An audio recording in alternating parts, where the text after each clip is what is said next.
one of the coldest and least populated regions on Earth. Mostly covered by ice. This is the Arctic.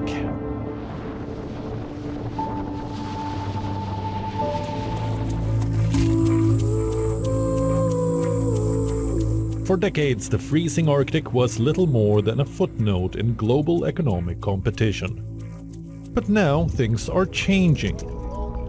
It has become an important site of geopolitical tensions. The land north of the Arctic Circle has long been inhabited by indigenous people.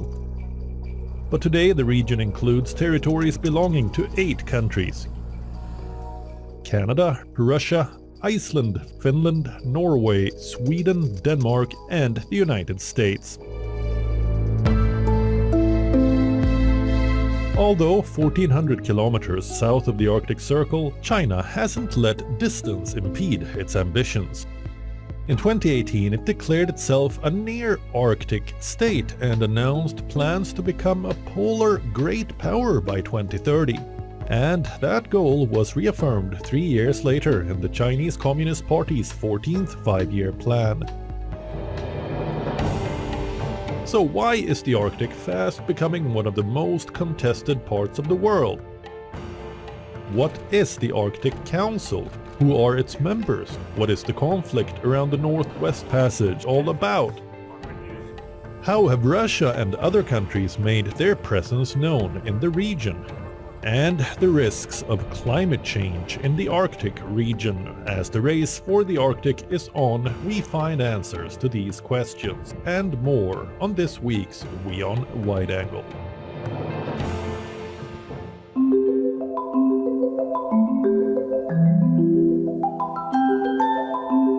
The Arctic is the northernmost region of Earth.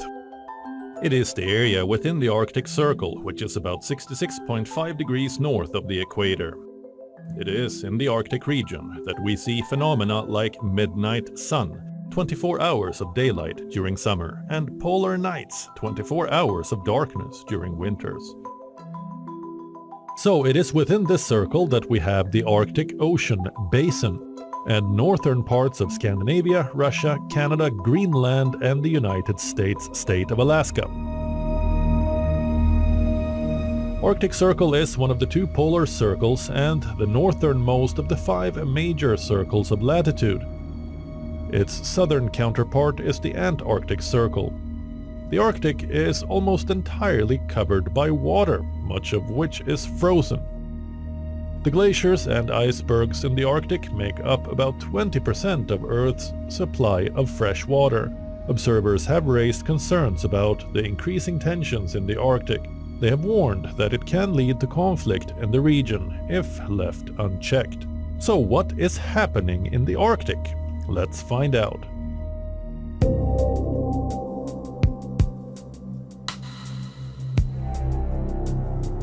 The northernmost area of the planet. The Arctic has largely remained isolated for centuries. In fact, until the 20th century, the remote Arctic had limited economic, transportation, and military viability. However, over the past 30 years, the changing climate and environmental preservation efforts have brought the region into focus, and new strategic opportunities have started emerging for global powers. Because beneath the frozen landscape lie untapped reserves of natural resources, such as fossil fuels, rare earth elements, phosphates, and copper. And not just that, the region also has lucrative fishing ground. Most of these resources are inaccessible due to the year-round ice barrier. But as climate change destroys the Arctic environment, these resources and trade routes are becoming increasingly viable. Arctic warming is taking place at a pace nearly 4 times higher than the rest of the world, resulting in an unprecedented melting of the polar ice cap and the warming of the area above the Arctic Circle. These changes have economic impacts on Arctic economies and beyond. Unlike its southern counterpart, Antarctic, which is demilitarized and protected by a dedicated international treaty, the Arctic lacks legal safeguards and is governed by the UN Convention on the Law of the Sea, or UNCLOS. This allows nations to claim territories in the region and deploy military infrastructure. In recent years, overlapping maritime claims and military posturing have exacerbated tensions.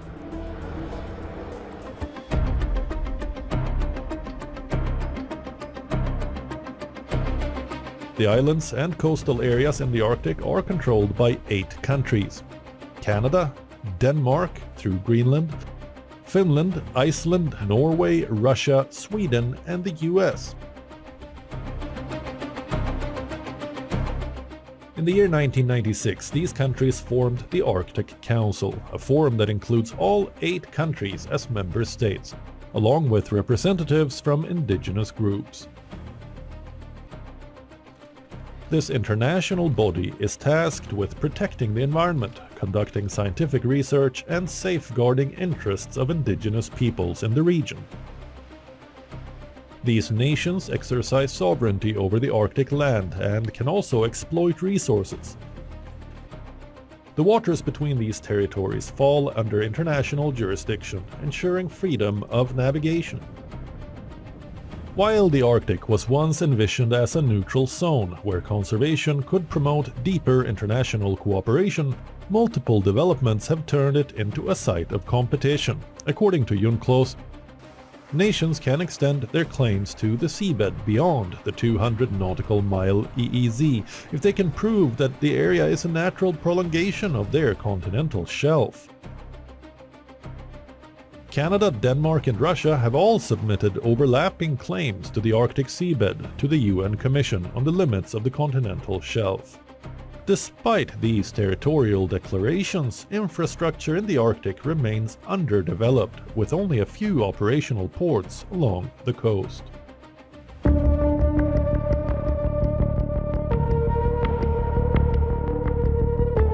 It is also an area of military competition, where experts say Russia has built up its presence much faster than the West by reopening Soviet-era bases and modernizing its navy. With 53% of the Arctic coastline under its control, Russia has the largest presence in the region in terms of civilian ports like Murmansk and Arkhangelsk. It also has multiple airfields and military bases along its northern border. Concerns over potential conflict extend to Russia and the remaining Arctic Council members. These members, apart from Russia, all belong to the North Atlantic Treaty Organization, or NATO. Recently, Russia has moved to expand its claims to the Arctic seabed. It was the same time that its invasion of Ukraine in 2022 led other members of the Arctic Council to suspend cooperation with Moscow. Since then, relations within the Council have become increasingly strained. The Kremlin says the Arctic is a zone of Russian strategic interest and suggested in February 2025 that Russia and the US could work together to develop natural resources. WION's principal correspondent, Siddharth MP, has traveled to the Russian city of Murmansk. He brings this exclusive ground report, emphasizing the strategic significance of the city of Murmansk and Russia's northern sea route.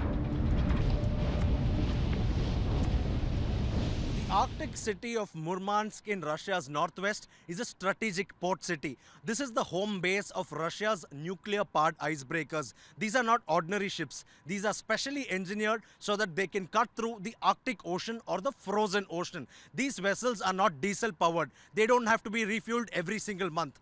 They can be refueled once and then they can go operate endlessly for at least 5 years, and only then they need to be refueled. These ships serve a very special purpose. They're more like escort ships. They lead the way, cut through the Arctic ice, and thereafter smaller vessels and other commercial ships can follow them through the Arctic. This is part of Russia's plan to create a shorter shipping route known as the Northern Sea Route, which links Europe and Asia. Let's remember that Russia's nuclear power agency Rosatom is the world's only operator of nuclear powered icebreakers, such as the one you're seeing behind us. Murmansk, home base of nuclear-powered icebreakers, are not just ordinary ships.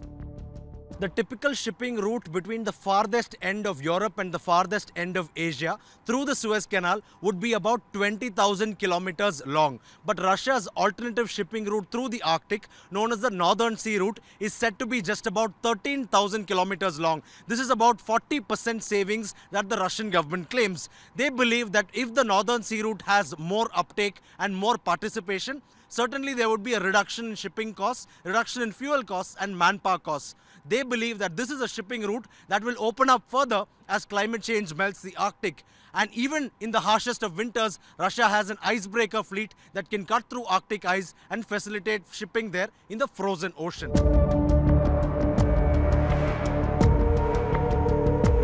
We're coming to you from Flot Murmansk in northwestern Russia. Flot is a Russian government company which operates the world's only fleet of nuclear-powered icebreaker ships. In fact, the two ships you're seeing behind us are exactly of that type. They're powered by nuclear reactors. A usual diesel-powered ship can only run for 1 month on its own fuel. After that, it has to refuel. But these ships, once you fuel them with nuclear fuel, they can run at a stretch for at least 5 years. And these ships are meant to be used in the Arctic or the icy ocean. These ships are meant to cut through the ice sheets and clear a shipping passage, particularly for cargo ships that can follow them. That's the speciality of this particular fleet. Right now, Russia has 8 nuclear-powered icebreakers, and very soon they hope to build 4 more to add to their fleet of nuclear-powered icebreakers. Now let's tell you about other stakeholders in the region.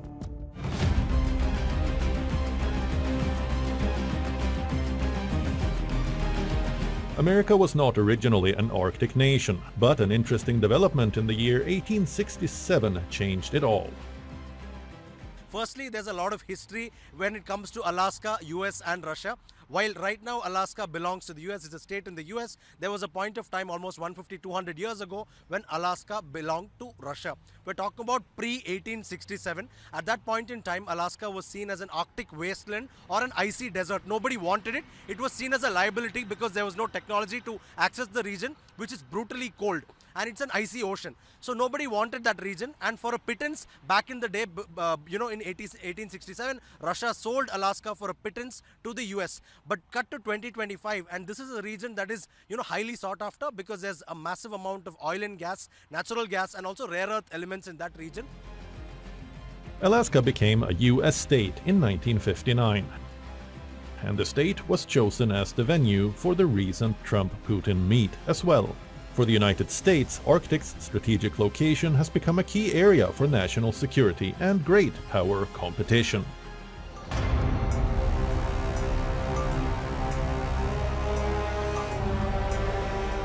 Greenland is the world's largest island located in the Arctic.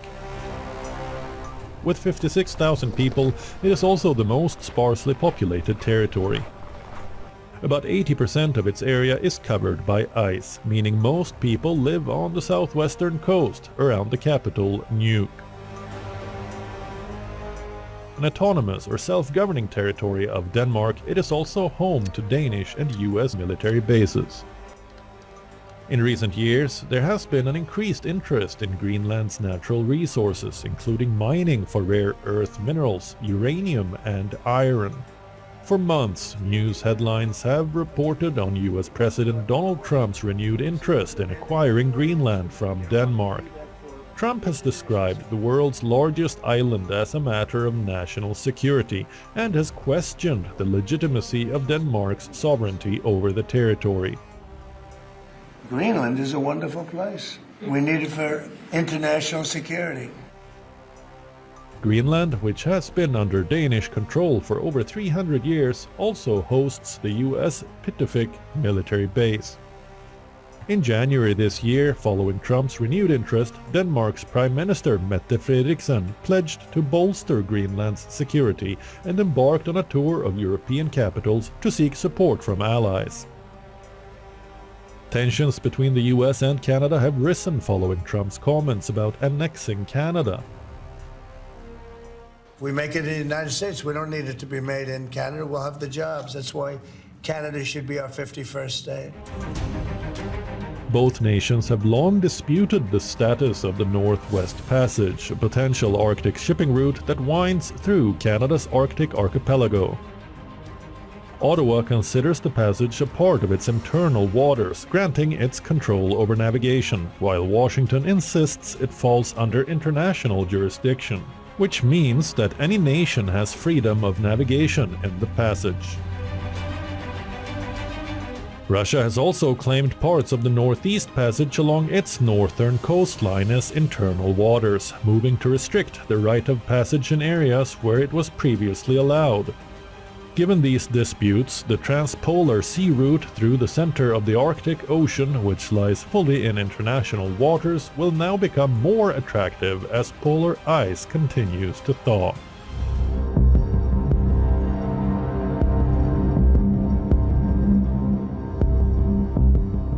The Arctic is changing faster than anywhere else on Earth. Temperatures here are rising almost 4 times as quickly as the global average.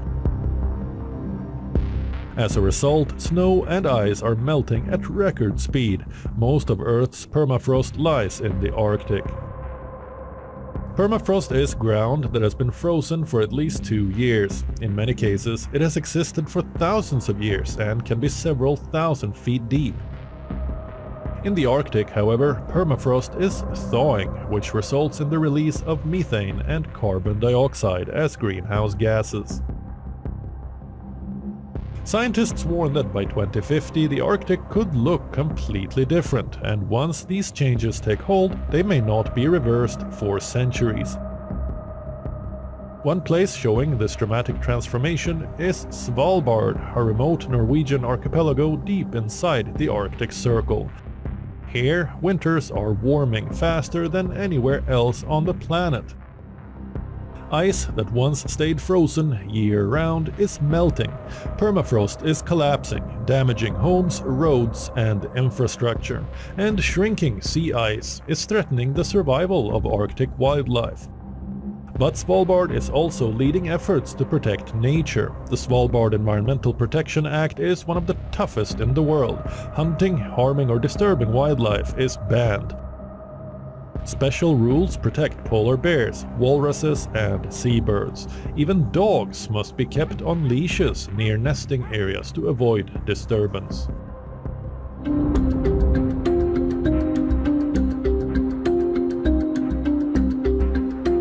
The Arctic may appear to be an endless sheet of ice, but it is home to a diverse range of animals, each adapted to survive some of the harshest conditions on Earth. The word Arctic comes from the Greek word Arctos, which means bear. However, the name essentially means near the bear.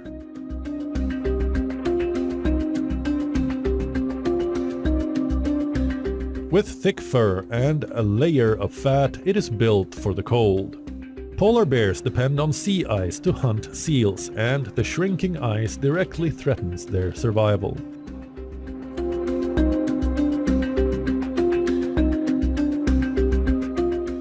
The Arctic fox is another master of survival. In summer, its coat is brown, blending with the tundra. In winter, it turns pure white, disappearing into the snow. This change helps it hide from predators and sneak up on prey.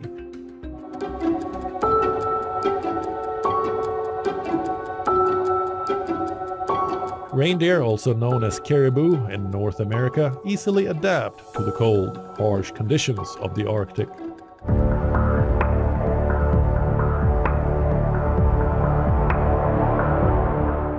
Musk oxen are native to the Arctic and live in various regions of the Arctic, including parts of North America, Greenland, and Russia. With a thick coat of fur and other unique adaptations, they have been here since the Ice Age, living in small groups. Walruses inhabit the icy waters and coastlines of the Arctic Ocean and subarctic seas. There are 2 main subspecies of walrus, the Atlantic and Pacific, both of which are found in the Arctic. Their tusks help them haul their massive bodies out of the sea. There are several species of seals that live in the Arctic. The bearded and ringed seals are the most closely tied to the Arctic, spending their entire lives there.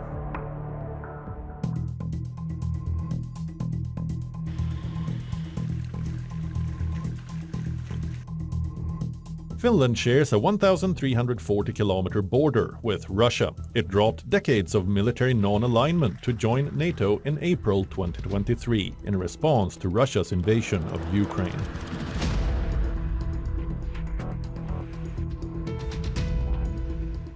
In February 2025, Finnish armed forces and NATO allies conducted a US-led military exercise near the Russian border to enhance Arctic warfare readiness. This training comes as Finland solidifies its NATO membership and aligns with the US amid changing US defense policies and increasing interest in the Arctic from global powers. Tensions between traditional livelihoods and modern defense priorities are growing in northern Finland. Since joining NATO in 2023, Finland has increased military exercises near the Rovajärvi firing range, the largest in Western Europe. For reindeer herders, the presence of international troops has begun to disturb the animals during critical periods like calving season. There is a lot of activity in the area, and it is difficult for us because female reindeer begin to calve at this time of the year. Mid-May is the busiest calving season, and calves are born in large numbers. Of course, the activity of NATO and the international troops there disturbs the reindeer. It stresses both the female reindeer and the newborn calves, driving them away from the natural areas where the best feed and grazing conditions are.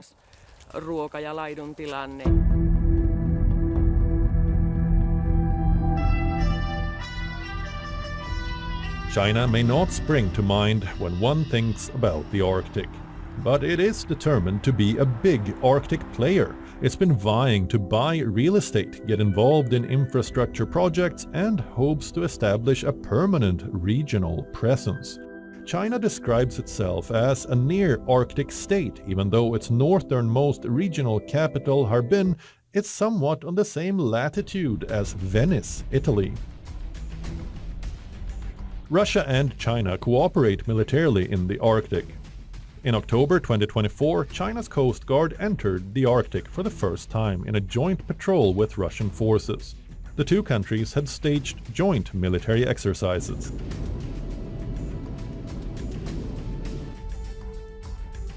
In July 2024, long-range bombers from both countries patrolled the Arctic Ocean near Alaska in the United States.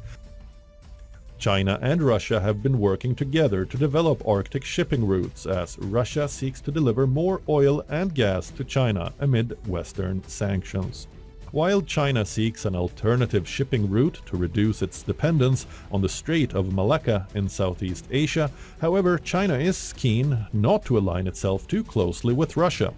It aims to avoid Western sanctions and continue doing business with Western powers, both within and outside the Arctic.